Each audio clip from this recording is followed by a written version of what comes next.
Hello and welcome to another tutorial from CamiPaige Boutique. I'm Brooke Tannehill and today I'm going to show you how I made this True Crime Queen tumbler with printed vinyl stripes and glitter drip. I love a true crime show, and so when I saw this vinyl from Diamonds and Dust shop, I was immediately inspired. As always, all the products I use will be listed in the description below, and you may even find a coupon code or two that saves you some coin. Also, come join our exclusive Facebook group where you can take advantage of upcoming freebies and giveaways that you aren't going to want to miss. So without further hesitation, let's go ahead and get started. I started with a fully prepped and sanded 20-ounce straight skinny. This one's from AB Designs Co. She's got amazing stainless steel tumblers. And then what I did is I cut up 2 of the True Crime designs from Diamonds and Dust shop, and I did it to where I had one piece of vinyl that was about 1 inch wide. So you can see there, this is the thicker piece. Then I did 3/4 of an inch, and then I did a 1/2 inch. So that way I have varying widths of the vinyl stripes for my cups. So I'm just taking my time, making sure that it's applied to the cup, and then I'm going to come in with my X-Acto knife and just trim off the top and the bottom. Then I'm going to take some painter's tape and then tape off it's going to kind of work as my guide for the next stripe. And so I'm just going to come in, and then this is actually the 3/4 of an inch vinyl. This is just the blood spatter. The other one is the caution tape, and I'm just applying it using the painter's tape as my guide. So I'm just laying it down, making sure that I get it nice and as straight as possible, and then I'm just going to continue to move around the cup. So what I did is I'm just making sure that I'm using varying width of tape, and I'm really I used my ultimate decal guide, and I know I didn't show this, to really mark the straight line for that first piece of vinyl, but I'm just really making sure to get different widths and kind of mix up the kind of spacing between the vinyl, because I wanted it to be a little bit chaotic. A true crime scene is never organized and in order, so I just kind of wanted to do just varying sizes, varying widths, just to add a bunch of visual interest. So here I used my 1/2 inch tape, and then, or actually that was a 1/4 of an inch tape, and now I'm putting the 1/2 inch vinyl stripe of the caution tape down. And again, just using the tape as my guide and just kind of alternating between the 2 patterns. If I have excess, I'm just putting it on the kind of paper that it comes on, just so I can use it for any other projects. I did make a matching acrylic blank, but I didn't include it in this tutorial, and I sold it before I could get a picture of it. So boo, I might just make another one, but that's why I saved the little pieces of vinyl. So here I'm using the big inch of the blood splatter and just adding it again using the 1/4 inch tape that you see there, making sure that it is as straight as possible. And then I'm just going to apply it and kind of move around the cup. So there's really no right or wrong way for how you add the vinyl stripes. I'm just mixing up the sizes and just kind of the widths so that it's kind of that chaotic look. But if you did want something more uniform, by all means, that would look awesome as well. One thing I also want to call out, and it's not here as part of this video, I also used some kind of pinstriping tape that was just a lot thinner. So again, use varying sizes of the tape to get different widths. Here I actually go in with the painter's tape and get it kind of laid down, but then I just didn't like the spacing because I did really want to make sure that I had alternating vinyls and I didn't have 2 patterns right by each other. So I end up taking the painter's tape on and using an even thinner, it was just like a masking tape that I had. So just use what you have. Pinstriping tape would also be really nice, but just kind of alternate it. And again, no rhyme or reason. You're just going to make something beautiful, so don't overthink it. I did end up cutting one of my blood spatter pieces in half, the thinner piece, just to make sure that I could fit the alternating pattern. But once I had all of my vinyl adhered and the way I liked it, I grabbed my vinyl cutter from CamiPaige Boutique. You can see it there. And what this allowed me to do was get a uniform edge for my vinyl. So that way, even though I have a bunch of different pieces of vinyl attached to my cup, this way I get a perfect bottom for my glitter and the different items that I'm going going to be adding here. So just because it was separate pieces, I did have to use my X-Acto knife to remove it. And I did do the same thing on the top layer or the top rim of the cup, and then removed that vinyl. Then, as you can see here, I'm just going to reuse the painter's tape that we used on for like the spacers, and then I got some more, and then we're just going to cover up the vinyl again. Now, I know I posted a hack recently. This tutorial is actually pretty old if I am open and transparent, but it would have been really nice just to kind of cover this with transfer tape or the removable vinyl that I had showed you before, and then do the glitter and or the paint and the glitter, but this is another way to do it. But I am just covering the vinyl to make sure that nothing messes it up, because we do want to have that pattern in place. And see there, you can see that the tape is definitely bigger than the vinyl. I'm just gonna come in with my X-Acto knife, using that vinyl as a guide, and just remove any of the excess tape, just so that we have really crisp lines for our glitter stripes that we're going to be adding to this cup. So I'm just going to make my way around, removing any excess, and then also cutting the tape at the bottom just to kind of trim it up as best as possible. And then we're gonna move on to the next steps. So I got a little bit lazy and didn't feel like cutting the tape. You can see here, I just kind of get over it. And so what I just do is I tuck the tape inside the top rim, and I do the same on the bottom. And then I'm going to grab my vinyl trimmer again from CamiPaige Boutique, because what this is going to do is it's going to match up the exact vinyl trimming that we did before. So it's going to hit it at the exact same spot, and it's just going to cut the tape to that same kind of dimension, so that we're just covering our vinyl, but we're also leaving plenty of space for our paint and the next steps of this tumbler. So here I'm just removing any of the excess tape and just making sure again that my vinyl is nice and covered before we move in to all of the sparkly goodness. Once we have the tape the way that we like it, I am going to grab my paint stopper. That is the little pink thing that goes on top of the cup to prevent spray paint from getting in there. And I'm just going to give it a nice even coat of spray paint, and then I'm gonna let that dry. And while that was drying, I mixed up probably about 10 milliliters of epoxy, and I am just applying the epoxy in the spaces where the printed vinyl is not. Now, if you get it on the tape, that's perfectly fine. That's why the tape is there. But I'm really making sure to focus on the areas where the vinyl isn't, so that way I can get some amazing glitter coverage.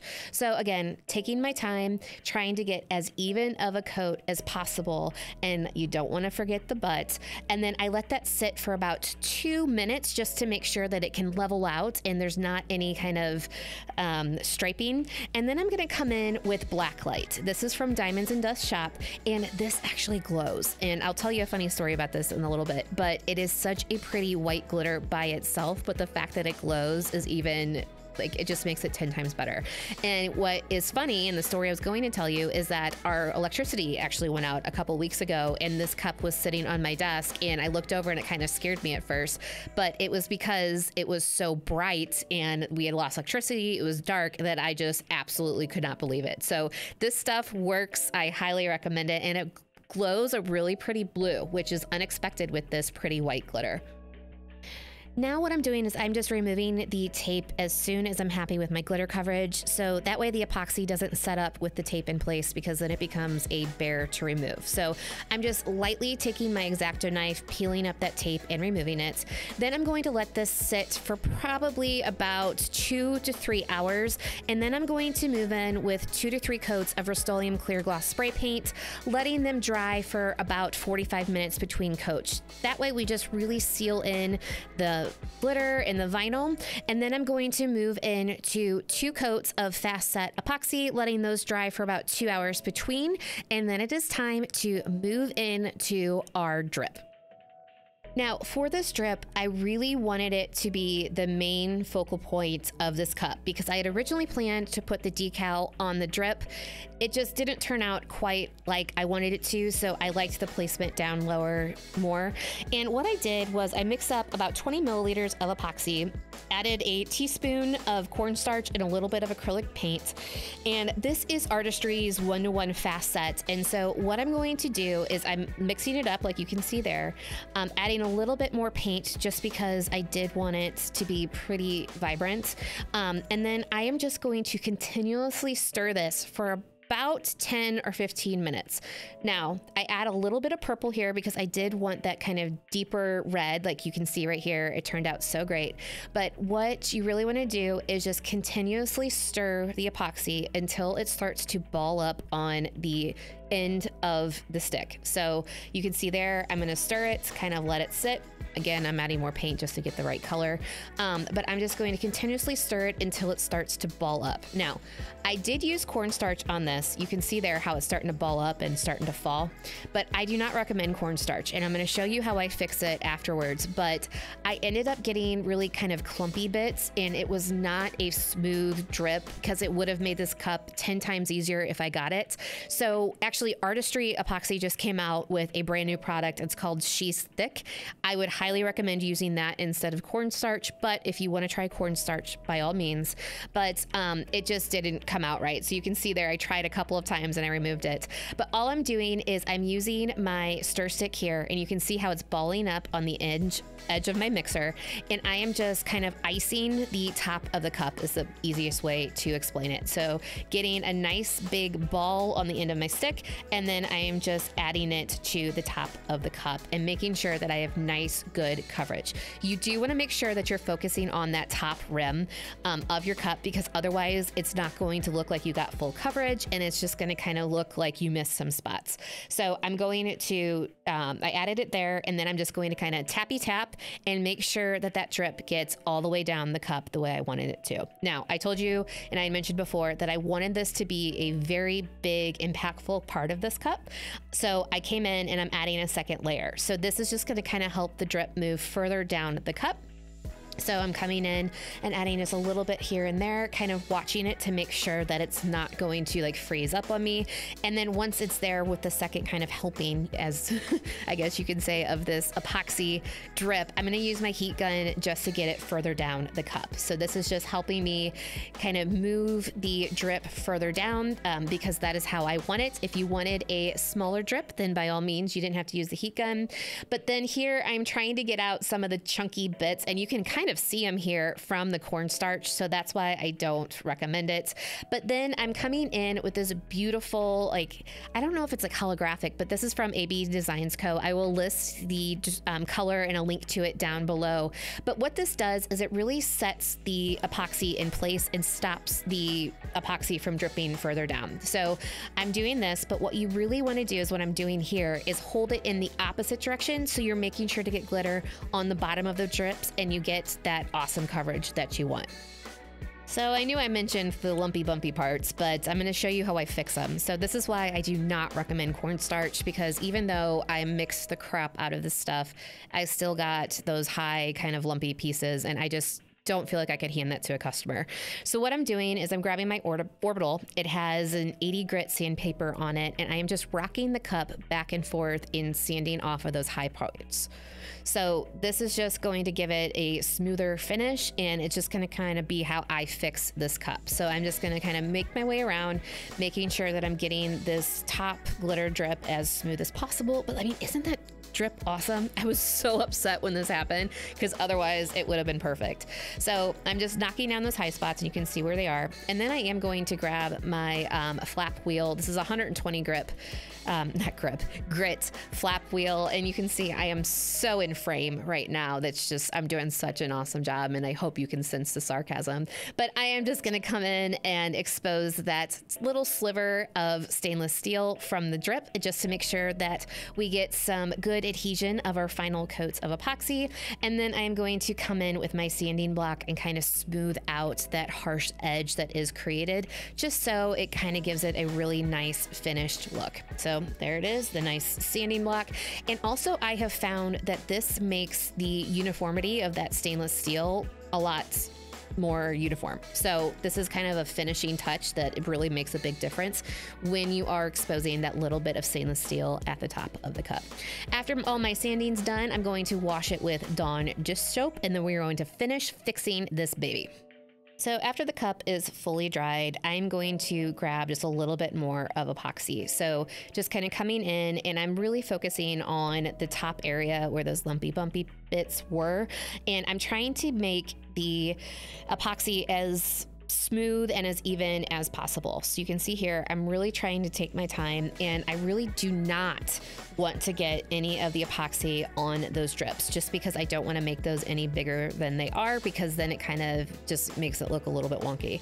But I'm just going to come in with the same glitter and just kind of cover up any of that epoxy that was added. And you can see that it really covers up those kind of imperfections and gives it like a nice seamless look. So I'm really happy with this, and I went in with a coat of epoxy just to kind of seal everything in, really making sure not to let any pooling happen in the drips. And then I have this super cute True Crime Queen decal. This is from Vinyl Fun for Everyone, and I just cut off half of the background to make sure that I get it nice and applied as good as possible, because the thing is these clear decals are amazing, but if you don't apply them as good as possible, then you can kind of see some of the clear vinyl. So I wanted to cover them up, and then I really wanted to add some blood drips to the side of the decal just to kind of give it a little more emphasis. So this is just kind of the shirt paint. I think this is from Tulip, and I'm just kind of adding drips and then tapping the cup on the table to kind of make it look like the blood is just kind of dripping down around the decal. Now, don't do what I did and then add some glitter to some of the other spots and then tap it some more, because then the drips just kind of move all the way down. So I would just say move quickly, add the little bit of paint, tap once, then add your glitter, and they'll be just the way you like them. So I was just fixing them there with that silicone tip brush, but I just let that dry in my Cradle, applied 3 final coats of epoxy, and this baby was done. I absolutely love how this cup turned out, and even with all the hiccups, I still am obsessed with it. I hope this tutorial inspires you, and I can't wait to see what you create. If you have any questions about any of the steps or information, please feel free to reach out and I'll be more than happy to help. As always, thank you for watching. It really means a lot to me.